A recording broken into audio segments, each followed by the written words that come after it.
YCP MLC Duvvada శ్రీనివాస్పై Janasena నేతలు Gudivada police స్టేషన్లో ఫిర్యాదు చేశారు. డిప్యూటీ సీఎం పవన్ కళ్యాణ్పై ఆధారాలు లేకుండా వ్యాఖ్యలు చేస్తే చూస్తూ ఊరుకోబోమని హెచ్చరించారు. గుడివాడ రూరల్ పోలీస్ స్టేషన్లో కృష్ణా జిల్లా జనసేన పార్టీ కార్యదర్శి కొదమిల గంగాధర్, సందు పవన్ ఫిర్యాదు చేశారు.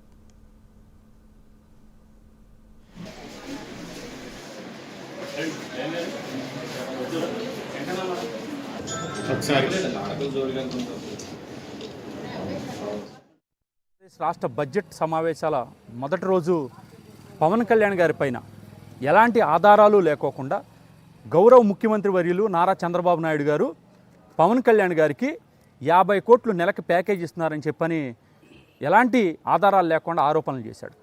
నేను అడుగుతా ఉన్నా, నువ్వు ఏ ఆధారాలతో పవన్ కళ్యాణ్ గారి పైన ఆరోపణలు చేశావు?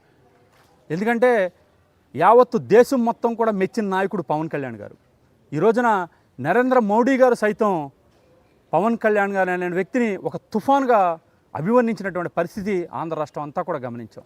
అలాంటి నాయకుడిని నువ్వు ఆధారం లేకోకుండా నీ పక్కనేసు తిరిగేటువంటి అమ్మాయి మెప్పు కోసం నువ్వు పవన్ కళ్యాణ్ గారిని విమర్శిస్తావా? దువ్వాడ శ్రీనివాస్ మీద జనసేన పార్టీ కృష్ణా జిల్లా నాయకత్వం ఇవాళ కంప్లైంట్ ఇవ్వడం జరిగింది. ఇవాళ పవన్ కళ్యాణ్ గారిని దువ్వాడ శ్రీనివాస్ అనే వ్యక్తి మాట్లాడటం అనేది చాలా హేయకరమైంది.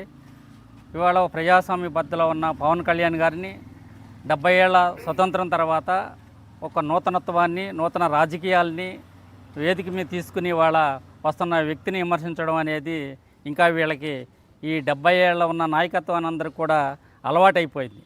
ఇక్కడ ప్రజానీకం చూస్తూ ఉంది. ఆయన ఏదైతే ఒక ప్రజాస్వామ్య పద్ధతిలో పరిపాలన సాగిస్తున్న వ్యక్తిని విమర్శించడం అనేది అలవాటుగా అయ్యింది. ఈ అలవాటుని మేము జనసేన పార్టీ తీవ్రంగా ఖండిస్తుంది.